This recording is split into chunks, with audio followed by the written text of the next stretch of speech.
तुम ठीक कह रही हैं। जायशा ने अरसलान पर इल्ज़ाम लगाए और जायशा के इल्ज़ाम लगाने के बाद अब हम अरसलान को फोर्स नहीं कर सकते इस शादी के लिए। झूठ बोल रहा है वो। जायशा ने कोई इल्ज़ाम नहीं लगाया अरसलान पर। अपने किए को छुपाने के लिए वो झूठ बोल रहा है और तुम्हारी मॉम हमेशा की तरह उसके इस जुर्म में उसका साथ दे रही हैं। लेकिन अरसलान उससे मोहब्बत करता था, शादी करना चाहता था, वो ये सब क्यों करेगा? सुफियान, कुछ लोग मोहब्बत करते हैं मगर उसकी लिमिट्स को नहीं समझते हैं। अरसलान ने भी ऐसा ही किया है।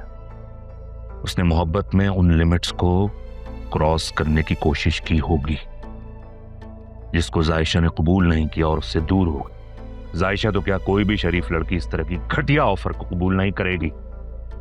ये सब आपसे जायशा ने कहा है? इस तरह की बात कर रहे हो सुफियान? मैं उसका ताया हूं, वो इस तरह की बात मुझसे कैसे कर सकती है? मुझे ये लगता है ऐसे ही हुआ होगा। अरसलान ने अपनी अना की खातिर उसको धमकाया होगा, इसलिए वो उस दिन उससे माफी भी मांग रहा था। आप, मुझे नहीं समझ में आ रहा। अगर ऐसा सब हुआ है, अरसलान ने ये सब कुछ किया है, तो फिर जायशा अब क्यों शादी के लिए मानी है? दिल के हाथों मजबूर होगा। जिस तरह अरसलान सब कुछ करने के बाद उसे नहीं भुला पा रहा है, उसी तरह से जायशा भी अरसलान को नहीं भूल पा रही है। जब राफे ने जायशा के रिश्ते की बात की होगी तो उसके दिल में छुपी अरसलान की मोहब्बत उभर कर सामने आ गई होगी। उसने अरसलान को माफ कर दिया, मुझे फोन किया और हाँ कर दी। ठीक है, अगर अरसलान ने गलत किया है तो जायशा ने भी तो अच्छा नहीं किया ना। उसने भी तो मुझे यूज किया है, मेरी फीलिंग्स को हर्ट किया है, सिर्फ अरसलान से बदला लेने के लिए। बिल्कुल ठीक कह रहे हो। उसने तुम्हारे साथ जो किया मैं उसे सपोर्ट नहीं करूंगा, गलत किया। लेकिन जायशा के साथ जो हुआ वो तो अपने हवास खो बैठी होगी ना। पहले अरसलान ने घटिया इल्जाम लगाया उस पर, फिर उसको ब्लैकमेल किया।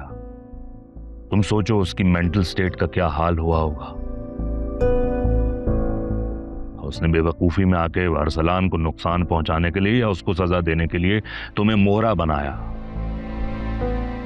और फिर अरसलान उसकी जिंदगी में फिर से आ गया। और जब आप किसी से मोहब्बत करते हैं तो उसे एक मौका तो देते ही है ना। सुफियान बेटा, जिस तरह तुमने अपना दिल बड़ा करके अरसलान और जायशा को मिलाने का फैसला किया है, उसी तरह से जायशा की बेवकूफियों को माफ कर दो। Yeah. I just got carried away with my emotions. You are right. सवाल तो लेकिन अब भी वही है। अगर अरसलान नहीं मान रहा है तो अब क्या किया जाएगा? अरसलान नहीं मान रहा, अकड़ रहा है, जबकि वो गलती पर है। ये मैं टॉलरेट नहीं करूंगा। मैंने उसको आज का दिन दिया है, कल मैं उसका फैसला खुद करूंगा।